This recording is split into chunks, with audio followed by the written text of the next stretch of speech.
Hello दोस्तों, स्वागत है आप सभी का हमारे YouTube channel teacher job study में। दोस्तों, आज की इस क्लास में हम स्टार्ट कर रहे हैं प्राचीन भारत का इतिहास, जिसमें चैप्टर वाइज इम्पोर्टेंट फैक्ट के साथ हम डिस्कस करते चलेंगे और कंप्लीट आपको एंशियंट हिस्ट्री, मिडीवल हिस्ट्री और मॉडर्न हिस्ट्री कराई जाएगी, जो कि LT grade, GIC, TGT, PGT, HEO, स्वास्थ्य शिक्षा अधिकारी या UPPCS सभी प्रतियोगी परीक्षाओं के लिए बहुत ही महत्वपूर्ण है। तो आइए दोस्तों, शुरू करते हैं आज की क्लास।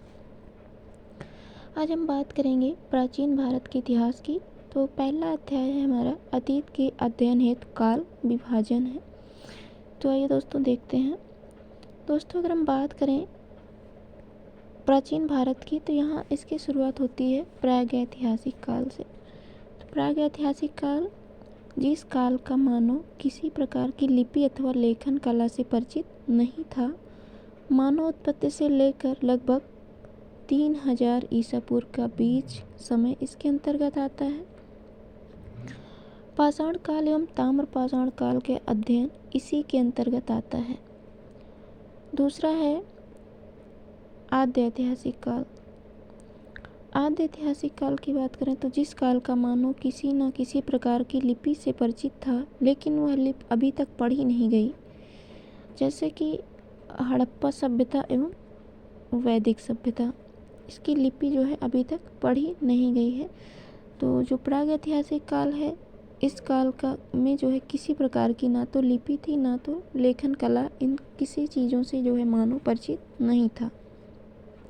और आद्य ऐतिहासिक काल में किसी प्रकार की लिपि से परिचित था, किसी न किसी प्रकार की लिपि से परिचित था, लेकिन वो अभी तक पढ़ी नहीं गई है, जैसे हड़प्पा सभ्यता और वैदिक सभ्यता। तो जो सभ्यताएं हैं, सभ्यता का अध्ययन इसी के अंतर्गत किया गया, आद्य ऐतिहासिक काल के अंतर्गत। तीसरा है हमारा ऐतिहासिक काल। तो पहला हमने देखा प्रागैतिहासिक काल, दूसरा आद्य ऐतिहासिक काल और तीसरा है ऐतिहासिक काल। ऐतिहासिक काल क्या है कि जिस काल का मानव किसी न किसी प्रकार की लिपि से परिचित था और वह लिपि पढ़ी जा चुकी है, अर्थात मानव के जिन क्रियाकलापों का हमें लिखित विवरण प्राप्त होता है, वह विवरण पढ़ा जा चुका है, उसे हम इतिहास कहते हैं। और 5वीं शताब्दी ईसा पूर्व से लेकर वर्तमान तक का अध्ययन इसी के अंतर्गत आता है। तो यहाँ पर आपने देखा कि प्रागैतिहासिक काल, आद्य ऐतिहासिक काल और ऐतिहासिक काल। तो प्रागैतिहासिक काल जिसमें मानो किसी लिपि से परिचित नहीं था, कोई लेखन कला या लिपि नहीं थी। दूसरा है आद्य ऐतिहासिक काल, जिसमें लिपि तो थी लेकिन उसे पढ़ा नहीं जा सका। और जो ऐतिहासिक काल है, यहाँ पर मानो किसी न किसी प्रकार की लिपि से परिचित था और वो पढ़ी जा चुकी है और वही कंटिन्यू चलती आ रही है। उसी के द्वारा हम इतिहास के बारे में जान पाए हैं कि कैसे क्या था। वर्तमान में उसी के द्वारा अध्ययनरत हो रहा है या अध्ययन इसी के अंतर्गत किया जाता है। तो आइए दोस्तों, अब देखते हैं प्रागैतिहासिक काल के बारे में, इसके अंतर्गत क्या क्या था। तो पहला हम देख रहे हैं प्रागैतिहासिक काल। तीनों भागों को हम अच्छे से देखेंगे। तो प्रागैतिहासिक काल, पाषाण काल, इसके अंतर्गत पाषाण काल को हम देखेंगे। तो भारत में सर्वप्रथम 1863 में पाषाण कालीन सभ्यता खोजी गई। कब खोजी गई दोस्तों? 1863 में पाषाण कालीन सभ्यता खोजी गई। इसकी खोज जो है रॉबर्ट ब्रूसफोर्ड भूवैज्ञानिक ने पहला पूरा पाषाण कालीन उपकरण मद्रास के पास पल्लवरम नामक स्थान से प्राप्त किया था। और पाषाण काल को अध्ययन की सुविधा की दृष्टि से 3 कालों में विभाजित किया गया है। तो कौन से तीन काल हैं देख लेते हैं। तो जो पाषाण काल है, इसको 3 भागों में विभाजित किया गया है। पहला है पूरा पाषाण काल, जो कि 5 लाख ईसा पूर्व से 10,000 ईसा पूर्व है। दूसरा, पहला है पूरा पाषाण काल 5 लाख ईसा पूर्व से 10,000 ईसा पूर्व। मध्य पाषाण काल 10,000 ईसा पूर्व से 4,000 ईसा पूर्व। और नवपाषाण काल 7,000 ईसा पूर्व से 1,000 ईसा पूर्व है। पूरा पाषाण काल को भी 3 भागों में विभाजित किया गया है।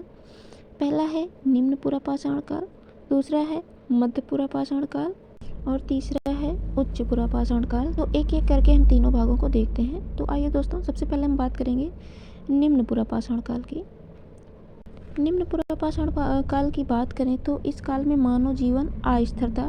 मतलब कि जो मनुष्य था वो शिकार के लिए भटकता रहता था इधर उधर, उसके लिए कोई एक अस्थायी जगह नहीं थी कि वो वहाँ पर रह सके।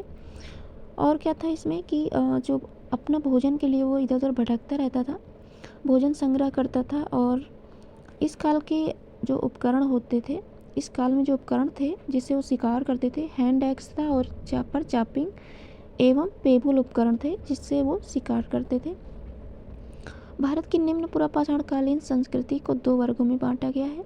पहला है चापर चापिंग पेबुल संस्कृति। ये क्या थी? तो ये संस्कृति पाकिस्तान के पंजाब में सोहन नदी घाटी में सर्वप्रथम प्रकाश में आई और इसे सोहन संस्कृति या सोहन उद्योग के नाम से भी जाना जाता है। दूसरा है हैंड एक्स संस्कृति। जो हैंड एक्स संस्कृति क्या थी? इस संस्कृति का मुख्य उपकरण था हैंड एक्स और इसे एस्यूलन संस्कृति के नाम से भी जाना जाता है। इस संस्कृति के उपकरण सर्वप्रथम मद्रास के निकट अतरिम पक्कम से प्राप्त हुए थे और इसलिए इसे मद्रासी संस्कृति या मद्रासी उद्योग के नाम से भी जाना जाता है। दूसरा है मध्य पुरापाषाण काल। तो इस काल में पत्थर के फलक की सहायता से उपकरणों का निर्माण किया गया। इस काल के फलक संस्कृति के नाम से भी जाने जाते हैं और इस काल में स्क्रेपर यानी खुरचनी, बेधक, बेधनिया आदि उपकरण बनाए गए थे। गंगा घाटी, असम, सिक्किम एवं केरल को छोड़कर संपूर्ण भारत में इसी संस्कृति के उपकरण प्राप्त हुए हैं। और तीसरा हमारा है उच्च पुरापाषाण काल। तो पहले हमने देखा निम्न पुरापाषाण काल, दूसरा मध्य पुरापाषाण काल और तीसरा है उच्च पुरापाषाण काल। इस काल की बात करें तो इस काल में सर्वप्रथम होमो सैपियंस ज्ञानी मानव का उदय हुआ। तो होमो सैपियंस मानव का उदय किस काल में हुआ? तो उच्च पुरापाषाण काल में हुआ। और इस काल के प्रमुख उपकरण में था तक्षनी, चाकू, स्क्रेपर, बेधक एवं बेधनिया थे। तक्षनी इस काल का विशिष्ट उपकरण है। इलाहाबाद में बेलन घाटी में स्थित लोहंदा से हड्डी की बनी नारी की मूर्ति मिली है और इस काल का मानव पहली बार रहने के लिए गुफाओं का प्रयोग करना प्रारंभ किया। भीमबेटका जो कि मध्य प्रदेश में है, पहाड़ियों से इस काल की गुफाएं प्राप्त हुई हैं जिनका प्रयोग रहने के लिए किया जाता था और इसी काल का मानव सर्वप्रथम चित्रकारी करना प्रारंभ किया। भीमबेटका की गुफाओं से इस काल के बने चित्र प्राप्त होते हैं। तो दोस्तों इसमें हमने देखा जो है निम्न पुरापाषाण काल, मध्य पुरापाषाण काल और उच्च पुरापाषाण काल, जो कि किसके भाग थे? पाषाण काल के, जिनको हमने 3 भागों में बांट कर पढ़ा। अब हमारा दूसरा है मध्य पाषाण काल। आइए देखते हैं मध्य पाषाण काल के बारे में देख लेते हैं। तो मध्य पाषाण काल पुरापाषाण काल और नवपाषाण काल के मध्य एक संक्रमण काल था। वस्तुतः ये काल नवपाषाण काल का अग्रगामी था और इस समय जलवायु गर्म हो गई थी। अब बर्फ की जगह घास से भरे मैदान उगने प्रारंभ हो गए। इस काल का मानव पशुपालन करना भी प्रारंभ कर दिया था। मध्य प्रदेश में आदमगढ़, राजस्थान में बागौर पशुपालन की प्राचीनतम साक्ष्य प्रस्तुत करते हैं जिनका समय 5000 ईसा पूर्व था। मध्य पाषाण कालीन सबसे प्राचीन ज्ञात स्थल सराय नाहर, राय और महदाह जो कि प्रतापगढ़ में है। इस समय के पत्थर के उपकरणों में तीर का जो नोक बनाया गया वह इस युग का विशिष्ट उपकरण है जिन्हें सूक्ष्म पाषाण उपकरण या माइक्रोलिथ कहा गया। इस काल के अन्य उपकरणों में एक धार फलक, बेधक, बेधनी, चाकू, तछड़ी, अर्धचंद्राकार प्रमुख हैं और इस काल में सर्वप्रथम मानव कंकाल प्राप्त होते हैं। तो मध्य पाषाण काल हमने देखा। अब हम बात करेंगे नवपाषाण काल की। तो नवपाषाण काल की बात करें तो कालक्रम के अनुसार यह युग काफ़ी छोटा है, फिर भी सारे क्रांतिकारी परिवर्तन इसी युग में होते हैं। विश्व स्तर पर इस संस्कृति का प्रारंभ 9000 ईसा पूर्व में पश्चिम एशिया में हुआ। पश्चिम एशिया के मानव को जौ, गेहूं, दलहन, तिलहन आदि के रूप में महत्वपूर्ण खाद्यान्न प्रदान किया। यहाँ की प्राचीनतम नवपाषाण युगीन बस्ती मेहरगढ़, पाकिस्तान है। कृषि का सबसे पहला और स्पष्ट प्रमाण यहीं से मिला और इस जगह के मानव ने 7000 ईसा पूर्व में कृषि उत्पादन प्रारंभ किया था। इसी तरह भारत में कोल्डेवा नामक स्थान से चावल उगाने का प्राचीनतम साक्ष्य प्राप्त होता है। इसका समय भी 5000 ईसा पूर्व लगभग आता है। तो नवपाषाण काल में स्थिरवासी लोग खेती से परिचित हो गए थे और पालतू पशु भी रखने लगे थे। इसलिए जो है खाने पीने के बर्तनों की इन्हें ज़रूरत हुई और कुंभकारी सबसे पहले इसी काल में दिखाई दी। तो यहाँ से क्वेश्चन बनता है कि कुंभकारी सबसे पहले किस काल में दिखाई दी? तो हमारा आंसर हो जाएगा नवपाषाण काल। कश्मीर में जिस नवपाषाण काल का विकास हुआ उसे कश्मीरी नवपाषाण संस्कृति के नाम से जाना जाता है। बुर्जहोम संस्कृति के लोग गड्ढे वाले मकानों में रहते थे। बुर्जहोम से मानव के साथ कुत्ते को दफनाने का भी प्रमाण मिलता है। और इम्पोर्टेंट फैक्ट देख लेते हैं दोस्तों यहाँ पे। रॉबर्ट वुडफोर्ड, जिन्होंने पाषाणकालीन सभ्यता की खोज की, एक भूवैज्ञानिक थे। मध्य प्रदेश में नर्मदा घाटी स्थित हथनौरा से मानव के खोपड़ी के जीवाश्म प्राप्त हुए थे। भारत में सबसे प्राचीन है। लेउंदा बेलन घाटी से हड्डी की बनी नारी की मूर्ति प्राप्त हुई, जो उच्च पुरापाषाण काल से संबंधित है। पशुपालन का प्राचीनतम प्रमाण आदमगढ़ और बागौर से प्राप्त होता है। विश्व के प्राचीनतम मृदभांड बेलन घाटी में स्थित चौपानी मांडो से प्राप्त हुए हैं। बुर्जहोम संस्कृति के लोग जमीन के अंदर गड्ढे बनाकर निवास करते थे। यहीं से मानव के साथ कुत्ते को दफनाए जाने का भी प्रमाण मिलता है। तो ये इंपॉर्टेंट फैक्ट थे। और पूर्व सिंधु ताम्रपाषाण कालीन संस्कृतियाँ कुछ देख लेते हैं। एक थी क्वेंटा संस्कृति, जो बलूचिस्तान में पांडुरंगा मृदभांडों का प्रयोग हुआ इसमें। कुल्ली संस्कृति, बलूचिस्तान में पांडुरंगा लेप पर काले रंग के चित्रण वाले मृदभांड। नाल आर्मी संस्कृति थी बलूचिस्तान एवं सिंध में, पांडुरंग के लेप पर बहुरंगी अलंकरण वाले मृदभांड। और झोप संस्कृति बलूचिस्तान में भी लाल रंग के लेप पर काले रंग के चित्रण वाले मृदभांड प्राप्त हुए यहाँ से। खोड़दीजी जो संस्कृति सिंध में है, लाल रंग के लेप पर दुधिया रंग की पट्टी जिस पर बहुरंगी अलंकरण मृदभांड।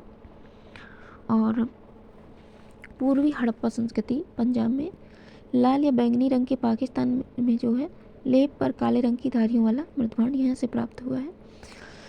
प्रमुख तथ्य और देख लेते हैं। सर्वाधिक पूर्व सिंधु ताम्रपाषाण की संस्कृतियाँ बलूचिस्तान से प्राप्त हुई। आहड़ का प्राचीनतम नाम है ताम्रवती मिलता है। आहड़ का प्राचीनतम नाम ताम्रवती मिलता है। और ताम्रपाषाण काल को कैल्कोलिथिक युग भी कहा जाता है। गैरिक मृदभांड पात्र का नामकरण हस्तिनापुर से प्राप्त होता है, मृदभांडों के आधार पर किया गया। तो दोस्तों आज की इस क्लास में बस इतना ही। आगे हम बात करेंगे ताम्रपाषाण काल की, आगे इस पर डिस्कस करेंगे। तो अगर आप चैनल पर नए हैं तो चैनल को सब्सक्राइब करें, वीडियो को लाइक करें, शेयर करें। कंटिन्यू अपनी तैयारी को बेहतर करने के लिए आज ही हमारे चैनल से जुड़ें। टीचर जॉब स्टडी से इस पर सभी टीचर, शिक्षक भर्ती, अन्य सभी प्रतियोगी परीक्षाओं हेतु तैयारी कराई जाती है। तो वीडियो देखने के लिए धन्यवाद।